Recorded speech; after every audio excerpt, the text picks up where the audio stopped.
फिर से पिता परमेश्वर को धन्यवाद देती हूँ इस सुंदर विश्राम दिन के लिए। और आप सब उपस्थित हो पाते हैं शपथ भोर में। मैं भगील राम ज्योत मंडली में हार्दिक स्वागत करती हूँ और सॉन्ग सर्विस में साथ देने के लिए धन्यवाद देती हूँ। और दोनों बहनों को मैं साथ देने के लिए धन्यवाद देती हूँ। इस समय हम लोग आगे की प्रोग्राम जारी रखेंगे और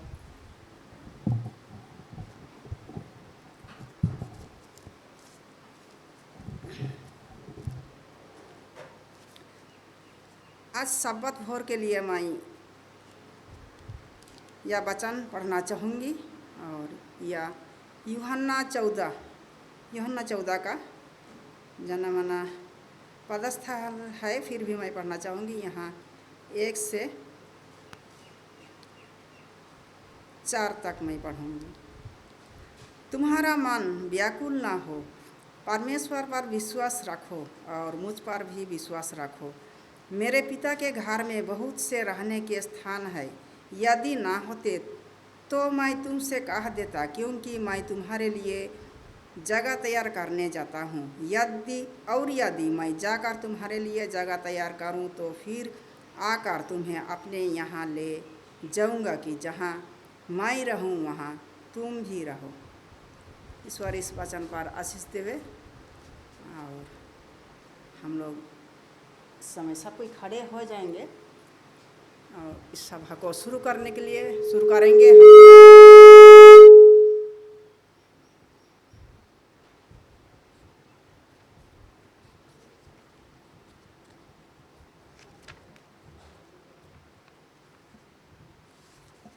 148, 149 नया जीवन होगा कैसा सुहाना, हम लोग गाएंगे। सब कोई खड़े हो जाएंगे।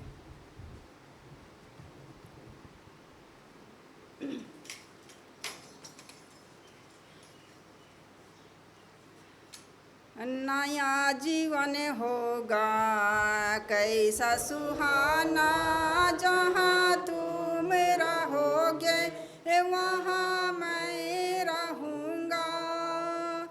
अनंत जीवन होगा, नया जीवन होगा कैसा सुहाना, जहाँ तुम रहोगे वहाँ मैं रहूँगा।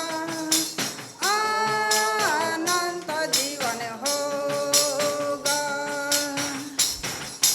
दुनिया की ये सांड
सबके साथ पल भर में बदल जाएंगे।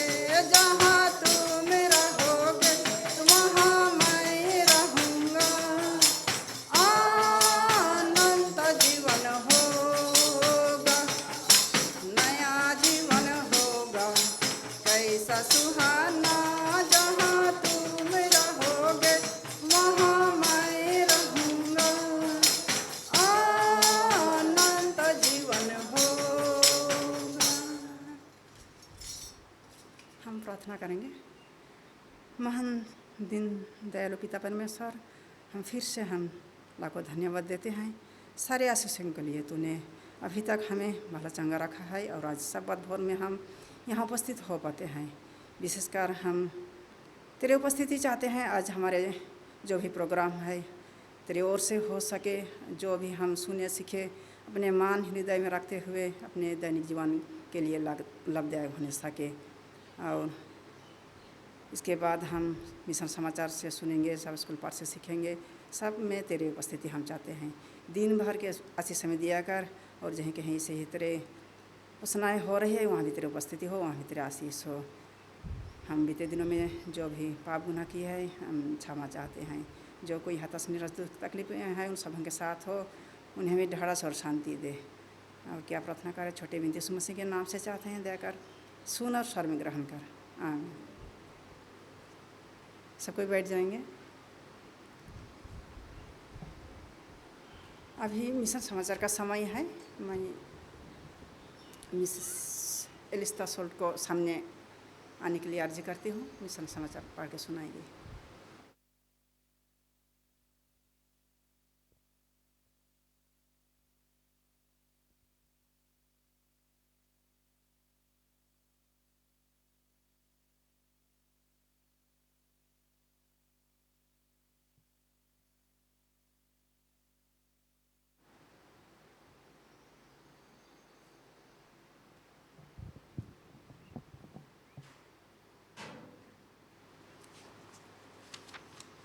सबको हैप्पी साबत।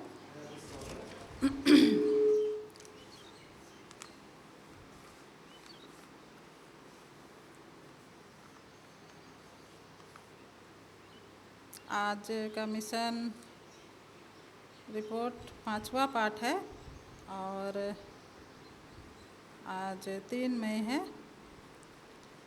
और आज का शीर्षक है ईश्वर की ओर लंबी यात्रा। ईश्वर की ओर लंबी यात्रा, ये पहला भाग है और ये आता है थाईलैंड से।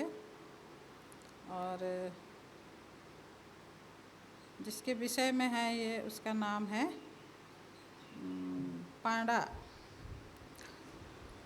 12 वर्षीय पांडा समझ नहीं पा रहा था कि उसके बड़े भाई ने थाईलैंड में सेवेंथ डे एडवेंटिस्ट चर्च में शामिल होने के लिए पारिवारिक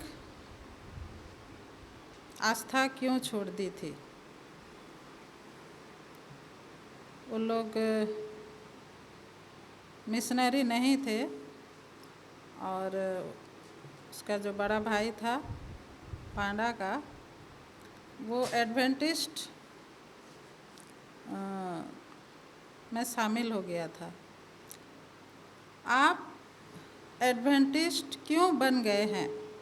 उसका जो भाई था उसके बड़े भाई से पूछता है, आप एडवेंटिस्ट क्यों बन गए हैं? उसने अपने भाई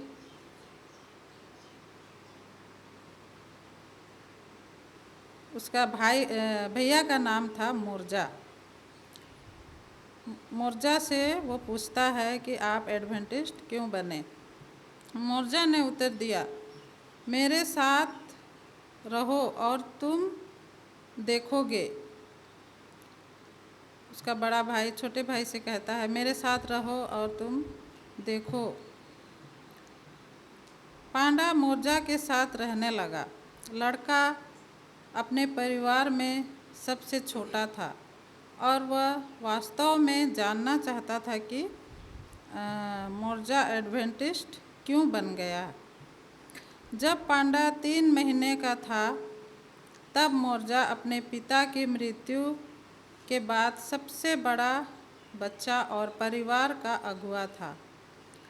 माँ, जिनके पिताजी की मृत्यु के बाद 6 बच्चों को अकेले पाला था, खुश थी कि मोरजा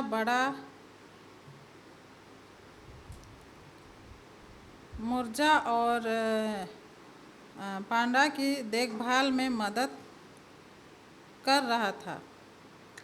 पांडा छोटा था और मोरजा बड़ा था और वो अपने भाई की देखभाल करता था। पांडा ने तुरंत देखा कि मोरजा के घर में जीवन बहुत अलग था। वो जब 7 डे एडवेंटिस्ट में शामिल हुआ तो उसका जीने का अलग ही उसका ये तौर तरीका था, और वो उसका घर में जाता है तब वो देखता है कि उसका जीवन अलग ही है। मोरजा पांडा से 11 साल बड़ा था। वह पहले से ही शादीशुदा था और 3 छोटे लड़कों का पिता था। मोरजा और उनका परिवार थाईलैंड में और म्यांमार की सीमा पर रहने वाले अन्य पहाड़ी लोगों की तरह सूअर का मांस, सांप और चूहे नहीं खाते थे। वहाँ के लोग ये सब खाते थे, लेकिन वो लोग 7th डे एडवेंटिस्ट थे तो वो लोग नहीं खाते थे। पर्वतीय लोग बहुत गरीब थे और उन्हें जो कुछ भी मिलता था खा लेते थे। मोरजा और उनका परिवार अमीर नहीं थे, लेकिन वे केवल वही खाते थे जिसे मोरजा स्वच्छ भोजन कहते थे। मोरजा ने बताया कि बाइबल लोगों को सूअर का मांस, सांप और चूहे जैसे अशुद्ध भोजन खाने से मना करती है।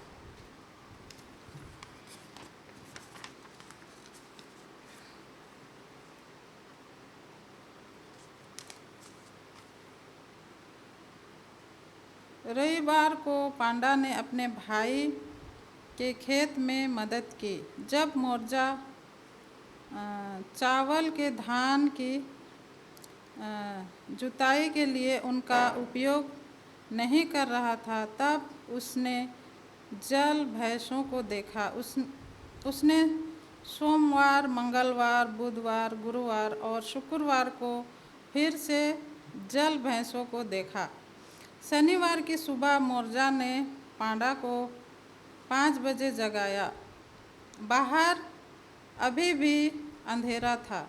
मोरजा ने कहा, यह उठने और चर्च के लिए तैयार होने का समय है। पांडा खुश नहीं था। वह सोना चाहता था, लेकिन वह अपने भाई का सम्मान करता था और उसे उसकी बात सुननी पड़ी।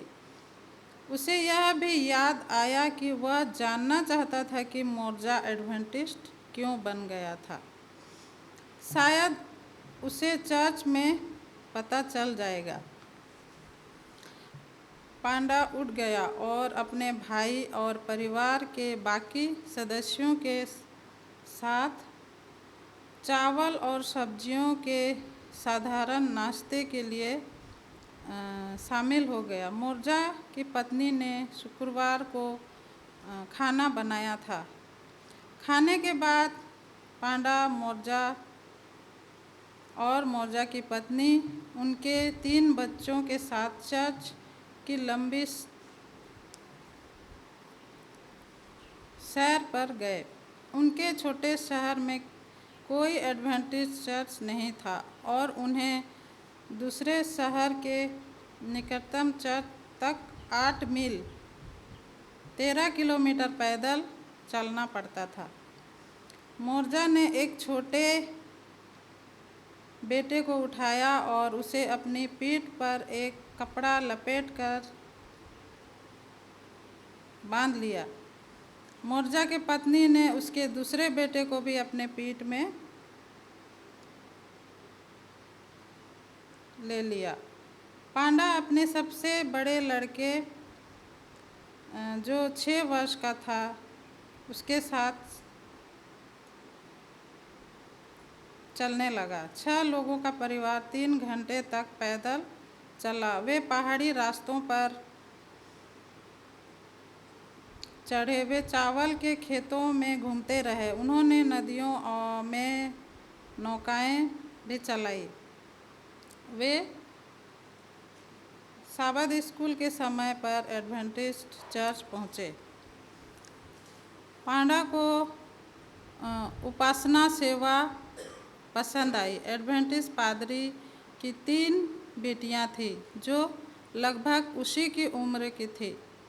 लड़कियों ने गिटार बजाया और यीशु के बारे में सुंदर गीत गाए। पूजा सेवा के बाद पांडा ने चर्च में स्वादिष्ट दोपहर के भोजन का आनंद लिया। उन्हें विशेष रूप से पादरी की पत्नी द्वारा तैयार किया गया स्वादिष्ट कद्दू का सूप पसंद आया। हालांकि पांडा की चर्च में पहली यात्रा एक अच्छा अनुभव थी, लेकिन जब उसके भाई ने उसे अगले सबत फिर से 5 बजे जगाया तो वह खुशी हो गया। वो बहुत खुश हुआ। वह सोना चाहता था और वह चर्च तक लंबी पैदल यात्रा का इंतज़ार नहीं कर सकता था। लेकिन एक बार जब वह चर्च पहुंचा तो वहां आकर खुश हुआ। उसके बाद हर सबत के दिन ऐसा ही होता रहा। जब वह पांडा चर्च के लिए तैयार हुआ और लंबी सैर के लिए निकला तो उसने अपने दिल में बड़बड़ाया, लेकिन वह हमेशा संगीत और भोजन का आनंद लेते थे। ये हम आने वाला सप्ताह इसका दूसरा पार्ट देखेंगे। आपके साबत स्कूल मिशन की भेंट के लिए धन्यवाद, जो यीशु के जल्द ही थाईलैंड और दुनिया भर में आने के बारे में अच्छी खबर का प्रचार करने में मदद करते हैं। अगले सप्ताह पता लगाएं कि कैसे पांडा ने अपने भाई के उदाहरण का अनुसरण करने और सेवेंथ डे एडवेंटिस्ट बनने का निर्णय लिया। धन्यवाद।